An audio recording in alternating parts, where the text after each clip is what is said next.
Maths ടീച്ചറിലേക്ക് സ്വാഗതം.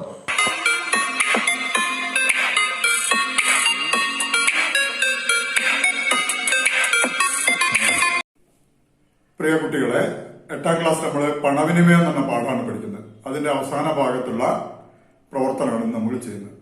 ഇതുവരെ നമ്മൾ ചർച്ച ചെയ്തത് ബാങ്കിലെ പണവിനിമയമായിട്ട് ബന്ധപ്പെട്ട് പലിശ കൂട്ടുപലിശ ക്രമത്തിൽ വർദ്ധിക്കുന്നതും ഒക്കെ ആയിട്ടുള്ള പ്രവർത്തനങ്ങളാണ് നമ്മൾ ചെയ്തത്. ഏതായാലും ഇതേ ആശയം തന്നെ ഉപയോഗിച്ച് ചെയ്യാവുന്ന വേറെ ചില പ്രവർത്തനങ്ങളുണ്ട്. ഉദാഹരണമായിട്ട് നമ്മൾ മൊബൈൽ ഫോണിന്റെ ഉൽപാദനത്തെ കുറിച്ച് ഒന്ന് ചിന്തിച്ചു നോക്കുക. ഓരോ ദിവസവും ആവശ്യക്കാരെ കൂടി വരികയാണ്. അപ്പൊ ഒരു നിശ്ചിത ശതമാനം എന്നുള്ള രീതിയിൽ അവർ ഓരോ വർഷവും വർദ്ധിപ്പിക്കുന്നുണ്ടാകും.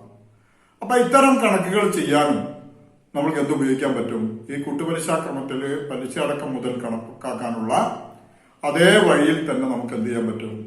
ഇത്തരം പ്രശ്നങ്ങൾക്ക് ഉത്തരം കണ്ടെത്താൻ കഴിയും. അതുപോലെ ചില ഇന്ത്യയിൽ കടുവകളുടെ എണ്ണം ഓരോ വർഷം കഴിയുമ്പോൾ ഒരു നിശ്ചിത ശതമാനം കുറഞ്ഞു വരിക. അത് ഇതേ ആശയം ഉപയോഗിച്ച് നമുക്ക് ചെയ്യാൻ കഴിയും. അപ്പൊ ഇത്തരം പ്രശ്നങ്ങളാണ് ഇന്നത്തെ ക്ലാസ്സിൽ നമ്മൾ ചർച്ച ചെയ്യുന്നത്. ഒന്നാമത്തെ പ്രവർത്തനം നോക്കൂ. ഒരു മൊബൈൽ ഫോൺ കമ്പനി ഉൽപാദനത്തിന്റെ 20% വാർഷികമായി വർദ്ധിപ്പിക്കുന്നുവെന്നാണ് കണക്ക്. 2014 ഏകദേശം 7 കോടി മൊബൈൽ ഫോൺ നിർമ്മിച്ചിരുന്നുവെങ്കിൽ 2018 എത്ര മൊബൈൽ ഫോണുകൾ ഉൽപ്പാദിപ്പിക്കുമെന്നാണ് പ്രതീക്ഷിക്കുന്നത്? ഇതാണ് ചോദ്യം. ഇവിടെ 2014 7 കോടിയാണ്.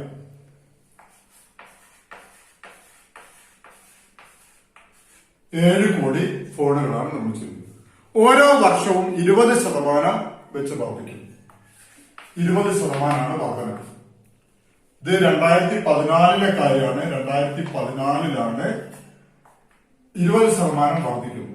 അപ്പൊ ഇനി 2018 എത്രയായിരിക്കും ഉൽപ്പാദിച്ചിട്ടുണ്ടാകുക എന്നാണ് പ്രശ്നം. 2018 നമ്മൾ 4 കൊല്ലം. അപ്പോ ഇവിടെ എന്ന് പറഞ്ഞാല് 4 വർഷം വാർഷികമായിട്ടുള്ള കാര്യമായി പറയുന്നത്. അപ്പോ റേറ്റ് 20% നിരക്കിലാണ് കൂടുന്നത്. അപ്പൊ നമുക്ക് എങ്ങനെ ചെയ്യാം? നേരത്തെ ചെയ്തപ്പോൾ തന്നെ ഇവിടെ ചെയ്യാൻ പറ്റും. A = 7 കോടി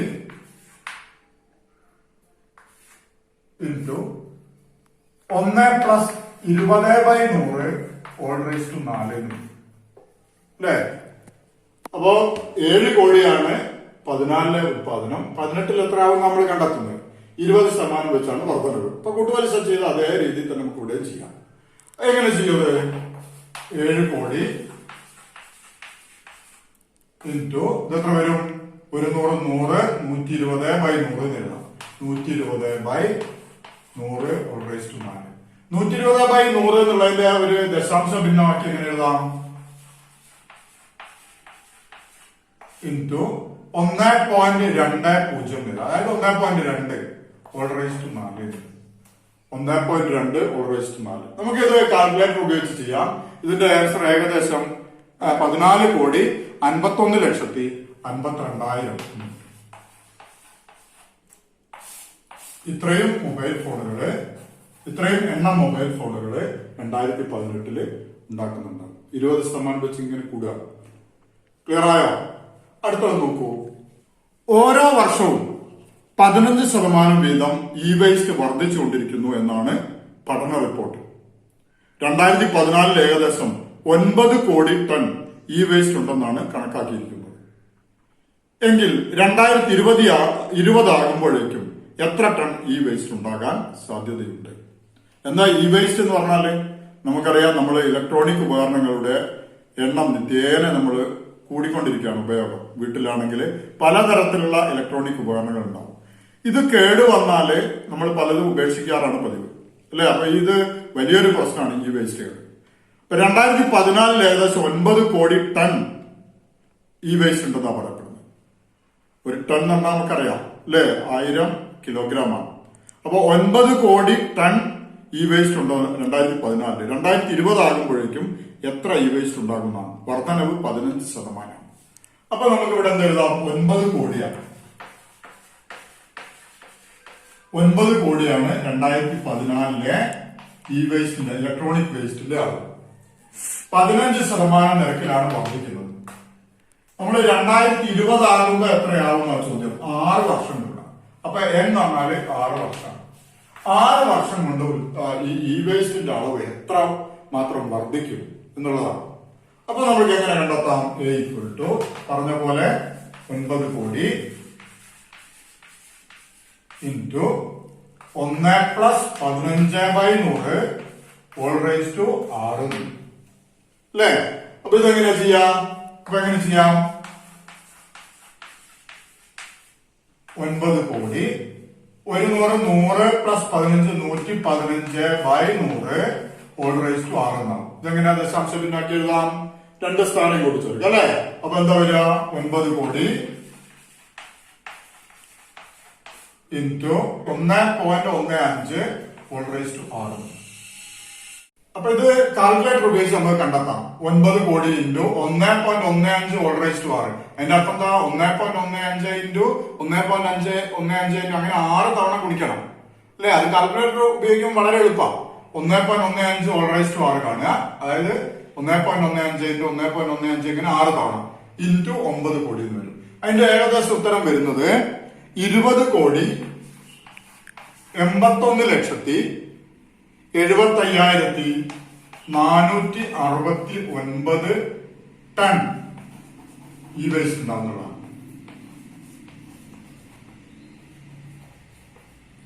ഈ വേസ്റ്റ് ഉണ്ടാവുന്നതാണ് നമുക്ക് മനസ്സിലാവും. ഇത്രയും വലിയ വർധനവ് ഈ വേസ്റ്റിൽ ഉണ്ടാവുന്നതാണ്. അപ്പൊ ഇത് നമുക്കറിയാം, പ്ലാസ്റ്റിക്കിനേക്കാൾ ഭീഷണിയാണെന്നാ പറയുന്നത് ഈ waste.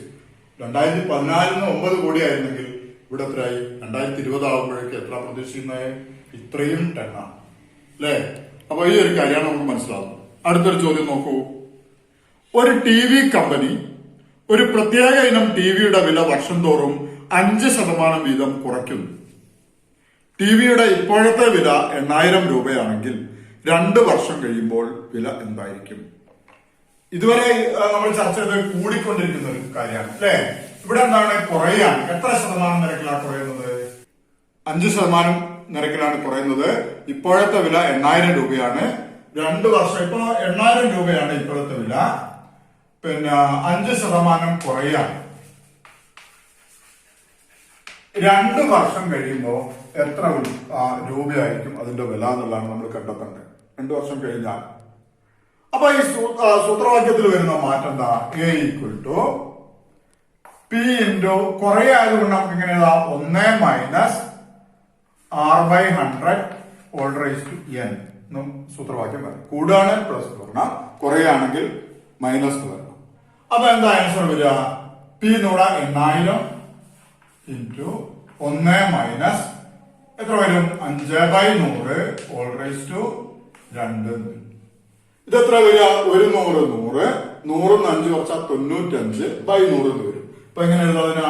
8,000 into 95/100 whole raise to 2.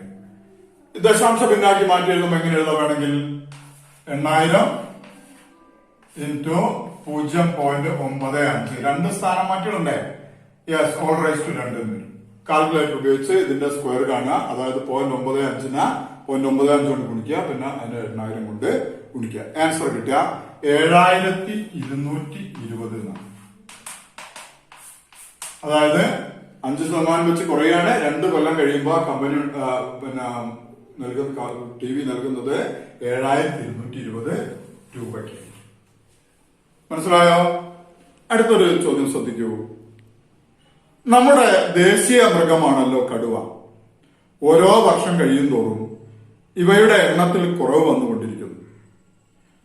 വാർഷികമായി 3% വീതം കുറഞ്ഞുകൊണ്ടിരിക്കുന്നുവെന്നാണ് കണക്ക്. 2011 കടുവ സംരക്ഷണ അതോറിറ്റിയുടെ സെൻസസ് പ്രകാരം ഭാരതത്തിൽ 1,700 കടുവകളുണ്ട്. ഇങ്ങനെ തുടർന്നാൽ 2016 ആകുമ്പോൾ എത്ര കടുവകൾ ഉണ്ടാവും? ഇതാണ് ചോദ്യം. 2011 സെൻസസ് നടന്നിട്ടുണ്ട്. കടുവയുടെ എണ്ണ എടുക്കൽ നടന്നിട്ടുണ്ട്. അന്ന് മനസ്സിലാക്കിയത് 1,700 കടുവകൾ ഇന്ത്യയിൽ ഉണ്ടെന്നാണ്. 1,700 2011 ഇത്.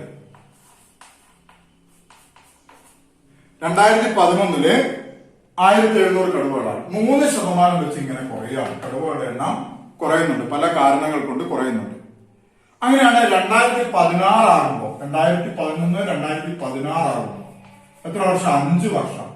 5 വർഷം കഴിഞ്ഞാല് പ്രതീക്ഷിക്കപ്പെടുന്ന കടുവകളുടെ എണ്ണം എത്ര എന്നാണ് ചോദ്യം. നേരത്തെ പറഞ്ഞ പോലെ ഇവിടെയും കുറയാണ്.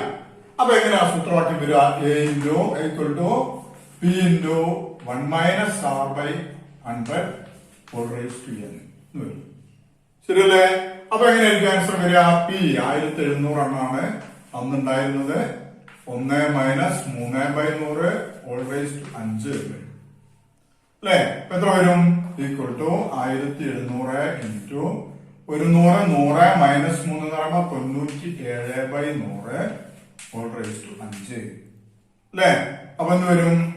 1700 ഇൻറ്റു 0.97 whole raised to 5. 100 കൊണ്ടായിരിക്കാണ് 2 ദശാംശം. അല്ലെ? 0.97 raised to 5 കാണുക. അതിന് 1700 കൊണ്ട് ഗുണിക്കുക. ആൻസർ കിട്ടുക 1460 എന്നാണ്. 5 വർഷം കഴിയുമ്പോ കടുവകളുടെ എണ്ണം എത്രയായി മാറും? 1460 ആയിട്ട് മാറും. ഇവിടെ പണവിനിമയം എന്ന പാഠം അവസാനിക്കുകയാണ്. അപ്പോൾ ഇതുപോലുള്ള പ്രവർത്തനങ്ങൾ നിങ്ങൾ പഴയ ക്വസ്റ്റ്യൻ പേപ്പറിനും ഒക്കെ ശേഖരിച്ച് ചെയ്തു നോക്കണം. നന്നായി പഠിക്കുക. അടുത്തത് പുതിയ ചാപ്റ്ററുമായിട്ട് നമുക്ക്